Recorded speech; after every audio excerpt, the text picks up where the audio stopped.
రాజకీయాల్లో మనం అందరం కూడా చూస్తూ ఉంటాం. రాజకీయాలు చేయొచ్చు, చేసే పద్ధతులు చాలా ఉన్నాయి. ఈరోజు గోపవరం పంచాయతీకి సంబంధించినటువంటి వైస్ ప్రెసిడెంట్ ఎన్నికల్లో మనం చూస్తాం, కొంతమంది వార్డు మెంబర్లను ఏదో ఒక విధంగా వాళ్ళ బలహీనతలో లేకుంటే ఇంకొక కారణం చేతనో తీసుకొని చేసే కార్యక్రమాలు కొన్ని జరుగుతూ ఉంటాయి. ఈరోజు ప్రొద్దుటూరు మున్సిపల్ వైస్ చైర్మన్ ఎన్నికలో నేను నిన్న పేపర్లు చూసా, తర్వాత ప్రసాద్ రెడ్డి గారిని అడిగితే వార్డు మెంబర్ల బదులు డూప్లికేట్ మెంబర్ను పంపించి డూప్లికేట్ ఐడి కార్డులు తయారు చేసి వాళ్ళతో ఎన్నిక జరుపుకోవాలనుకున్నటువంటి ఆలోచన విధానం ఈరోజు చూస్తే ప్రజాస్వామ్యాన్ని అపహాస్యం చేసే విధంగా దిగజారుడు రాజకీయాలు అనేది ఇది కరెక్ట్ కాదు ఎవరికైనా. అదేవిధంగా మనం ఈరోజు చూసాం, ప్రసాద్ రెడ్డి గారు కానీ జిల్లా అధ్యక్షుడు గారు చాలా స్పష్టంగా చెప్పినారు.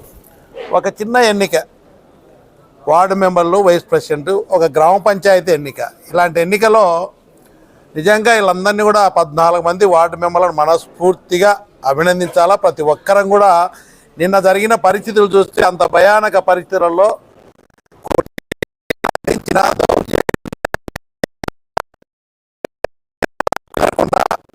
ఒక దృఢ సంకల్పంతో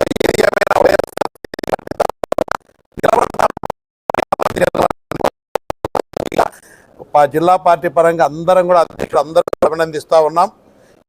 గట్టిగా నిలబడి నిన్న జరిగిన సంఘటనలో నాయకులు, కార్యకర్తలు వచ్చి దౌర్జన్యం ఎదుర్కొన్న మీ అందరికీ కూడా మనస్ఫూర్తిగా ధన్యవాదాలు తెలియజేస్తా ఉన్నాం.